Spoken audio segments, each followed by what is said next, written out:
reconsider would be entered and disposed of at this time. It would be immediately. Is that not at the discretion of the chair? No.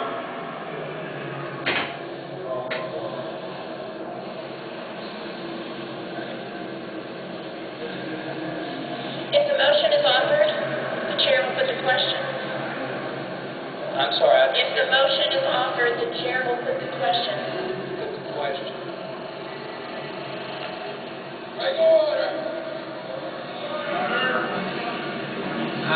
I withdraw, Madam Speaker. Without objection, the motion to reconsider is laid upon the table. The unfinished business is the question on suspending the rules and passing H.R. 7175, which the clerk will report by title. H.R. 7175, a bill to amend the Small Business Act to improve the Section 7A lending program and for other purposes.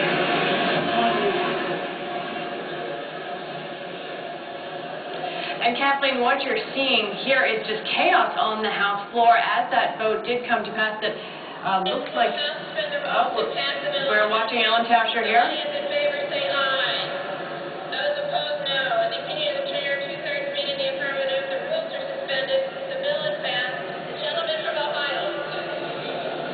A recorded vote is requested. Those favoring a recorded vote will We are going into a motion to reconsider. It looks like as we are proceeding through this, they've gavelled that vote closed, and then they're going forward through a motion to reconsider. But all of this is really uncharted territory. This is your all about EU, fasten your seatbelts. It's going to be a bumpy night territory. The buzzer just sounding for another vote here in the House, Kathleen. So, Lindsay, just quickly for our viewers, a motion to reconsider, what would that mean? How unusual is this? What basically is going to happen next? Well, it looks like they're trying to hold the vote open, though. We need to confirm with the House gallery that they want to suspend the rules and pass the bill, which basically means it's come around for another try. We've got to check